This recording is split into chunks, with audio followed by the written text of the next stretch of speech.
बिस्मिल्लाहिर्रहमानिर्रहीम। अस्सलाम वालेकुम। मैं हूं मोहम्मद फ़हीम। खैबर पख्तूनख्वा में एक बहुत बड़ा भूचाल आना शुरू हो गया है और जिस हवाले से तकरीबन 3 से 4 दिन पहले पेशन गोई की गई थी, वो तूफ़ान आज आपको एक्सपेक्टेड है कि नज़र आए या ऐन मुमकिन है कि यही हफ़्ता जुम्मे तक, कल और फिर उसके बाद परसों तक आपको पूरे खैबर पख्तूनख्वा के अंदर एक बहुत बड़े पैमाने पर अकाड़ पिछाड़ नज़र आएगी। सबसे पहले आगाज़ हुआ ज़ुबैर कुरैशी साहब से। ज़ुबैर असगर कुरैशी साहब additional chief secretary Khyber Pakhtunkhwa वो काम कर रहे थे और बताया ये जा रहा है कि गुज़िश्ता तकरीबन 8 से 10 दिन के दौरान वफाकी हुकूमत ये चाहती थी कि उन्हें तब्दील कर दिया जाए। और जिस तरह पहले हमने बताया था, शहाब अली शाह साहब, उन्हें यहाँ पे एडिशनल चीफ सेक्रेटरी तैनात करने की तैयारी चल रही थी, लेकिन सूबाई हुकूमत या आप ये कह लीजिए हमारे जो चीफ सेक्रेटरी ऑफिस है वो इसके लिए तैयार नहीं था कि आप ACS की खिदमात वापस वफाक को दें। इस बारे में काफ़ी बार उन्हें कहा गया कि आप उनकी खिदमात वापस कर दीजिए हमें और हम आपको दूसरा ऑफिसर देंगे, लेकिन वो उसके ऊपर इनकार कर रहे थे क्योंकि उन दोनों की आपस में केमिस्ट्री बहुत बेहतरीन थी। और बताया ये जा रहा है कि जितना कुछ हो रहा था एक अच्छे तरीके से हो रहा था, कम से कम वो आपस में एक पेज पर थे और यही ज़रूरी होता है कि तमाम ऑफिसर्स आपस में कम से कम एक पेज पर हों। जो भी उन्होंने करना है एक पेज पर रह के करें। अच्छा करते हैं बुरा करते हैं वो बात की बात है, लेकिन जो उनकी आपस की रस्साकशी है कम से कम वो उसमें नजर ना आए। लेकिन फिर वफाक ने खुद इंटरवीन किया और कल यानी मंगल के रोज़ तकरीबन इस तरह दोपहर सपहर का वक्त था, एक इजलास जारी था planning and development department Khyber Pakhtunkhwa में। और उस दौरान उन्हें एक साथी ने कहा कि सर आप इजलास की सदारत तो कर रहे हैं लेकिन आपको तो OSD कर दिया गया है। इस्टेब्लिशमेंट डिवीज़न की जानिब से नोटिफिकेशन जारी करते हुए ज़ुबैर असगर कुरैशी साहब को फौरी रिपोर्ट करने की हिदायत की गई है और वो अब इस ओहदे पे ज़्यादा देर काम नहीं कर सकेंगे। जो तरीक़ेकार है 2-4 दिन के अंदर काम समेटेंगे और यहाँ से चले जाएंगे। बात यहाँ पे ख़त्म नहीं हुई। एक तो ये क्लियर मैसेज था चीफ सेक्रेटरी साहब को कि अगर आप हमारी बात नहीं मानेंगे तो फिर आपका ये सब कुछ होगा। और उसके बाद एक हैरानकुन तौर पे एक ख़त सामने आया और उस ख़त ने तो एक तरह से पूरे के पूरे जो सूबाई इंतज़ामिया है उसके परखचे ही उड़ा दिए हैं। और वो ख़त सामने आया है इलेक्शन कमीशन की जानिब से और वो ख़त लिखा गया है इस्टेब्लिशमेंट डिवीज़न को, उनके सेक्रेटरी को। और उन्हें जो कहा गया है, कम से कम आप वो अल्फाज सुनिए क्योंकि हैरानकुन तौर पर जो उसमें कहा गया है वो कम से कम मैंने पहली बार देखा है कि इस सतह पर इतने बड़े लेवल के ऑफिसर के बारे में जो अल्फाज इस्तेमाल किए हैं इलेक्शन कमीशन ऑफ पाकिस्तान ने वो काफ़ी हैरानकुन थे और काफ़ी तकलीफ दे भी थे। उस खत में ये कहा गया है कि हमारे जो खैबर पख्तूनख्वा के चीफ सेक्रेटरी हैं नदीम असलम चौधरी साहब, वो अपनी जो फंक्शंस हैं, अपने काम जो है वो ईमानदारी से और गैर जानिबदार तरीके से अदा करने में नाकाम हो चुके हैं। जो उनकी जिम्मेदारियां थी जनरल इलेक्शन के लिए वो पूरी नहीं कर सकते हैं।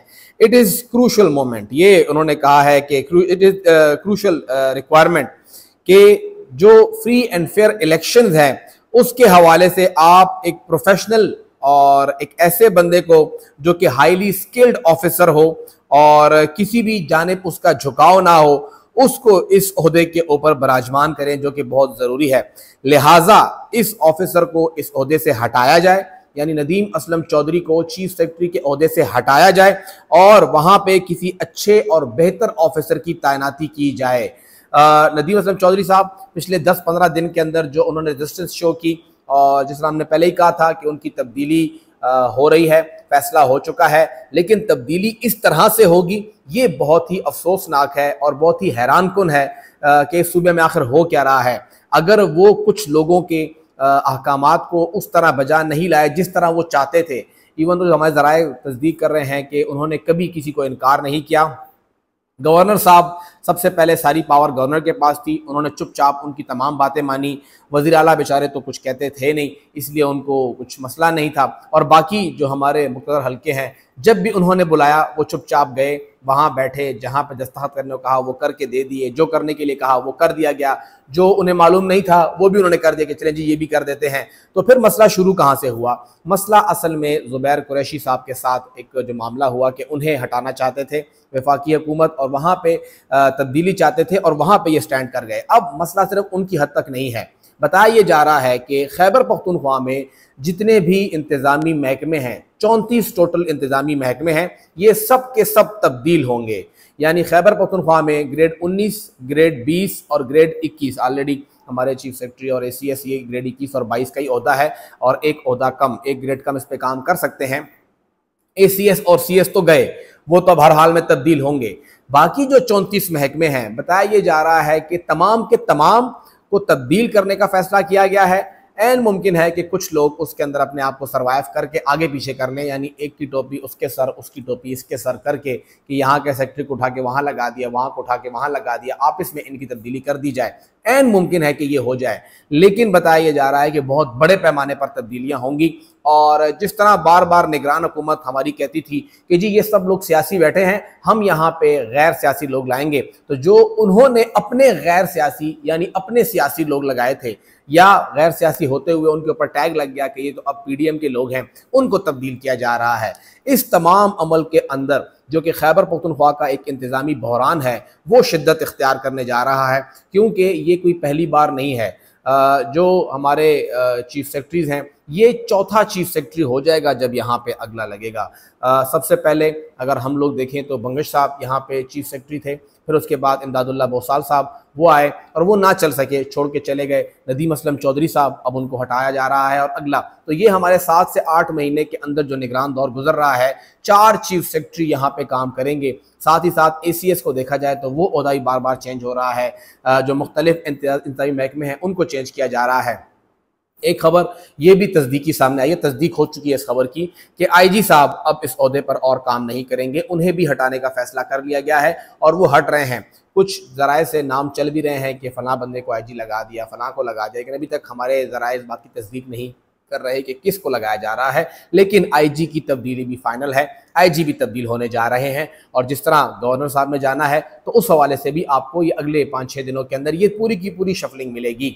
ये तमाम तब्दीलियाँ जो पोस्टिंग ट्रांसफर्स हुई हैं, ये जो नदीम असलम चौधरी साहब हैं, अगर इनका हम लोग बैकग्राउंड देखें, थोड़ा टाइम देखें, तो एक तो ये है कि ये अपने काम से काम रखने वाले बंदे हैं, पॉलिटिकल बंदे नहीं हैं। जो सामने पॉलिटिकल बंदा बैठेगा, ये उनकी बोली बोलेंगे, जो कि हमारी ब्यूरोक्रेसी बोलती है।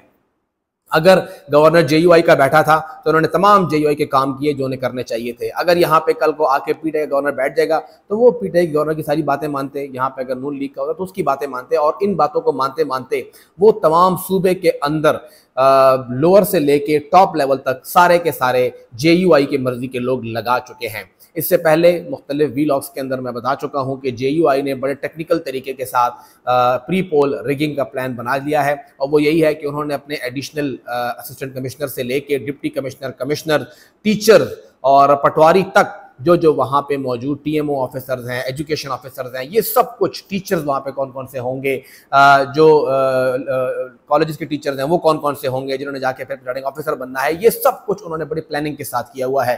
तो उसके खिलाफ अब ये कार्रवाई हो रही है और वहाँ पे लोगों को हटाया जा रहा है, और ये अब टॉप टू बॉटम सारा का सारा जो इफेक्ट है वो ट्रिकल डाउन होगा। चीफ सेक्रेटरी बदलेगा, ACS बदलेगा, दोनों ऑन कार्ड आ गए। ये 34 महकमे हैं, इसमें एक बहुत बड़ी मेजर रिशफलिंग होगी। उसके बाद जितने भी महकमे हैं जो अच्छी खासी अदायगियाँ दे दे के आपने लोगों को बिठाया था, उन्होंने करोड़ों रुपए की अदायगी की है, और हत्ता कि हमारे एक बड़े करीबी साथी उन्होंने बताया कि इस ओहदे के लिए मैं 3 करोड़ देने को तैयार हूं, लेकिन वो 5 से कम पे मान ही नहीं रहे। तो आप प्लीज़ कुछ रास्ता निकालिए कि खैर है 3, 3.5 हो जाए, और मुझे ये ओहदा सिर्फ 5 महीने के लिए चाहिए, मैं ये पैसे पूरे कर लूँगा। तो इस लेवल की करप्शन यहाँ पे हो रही थी, और इन ओहदों पे बैठे हुए लोग इस तरह से बैठे थे। इन तमाम को चेंज किया जाएगा। यहाँ पे आपको जहाँ जहाँ पे डिप्टी कमिश्नर नज़र आ रहे हैं, असिस्टेंट कमिश्नर नज़र आ रहे हैं, जो मुख्तलिफ़ किस्म के AACs हैं, या हमें जो महकमों के अंदर लोग नज़र आ रहे हैं, इन तमाम को तब्दील करने का फ़ैसला किया गया है। और एक बहुत बड़ा रेला जो है वो आते ही खैबर पख्तूनख्वा को हिट कर चुका है। अगर ये कहा जाए कि हिट कर दिया है तो गलत नहीं होगा, क्योंकि ACS और CS तो गए, अब उसके बाद बाकी तमाम लोगों ने जाना है। तो ये खैबर पख्तूनख्वा के अंदर आज जो सामने आने वाली पूरी की पूरी सियासत है और इंतज़ामी एक बहरान है, वो सामने जन्म ले चुका है। और इन सब की तब्दीली के साथ आपको और भी बहुत सी तब्दीलियाँ नज़र आएंगी। क्यों हो रहा है ये सब कुछ, किसको फ़ायदा मिलेगा, किसको नुकसान मिलेगा, कौन कौन यहाँ पे इस नुकसान के अंदर जा रहा है, खसारे में कौन रहेगा और फ़ायदा किसको होगा, इस पर फिर कभी बात करेंगे।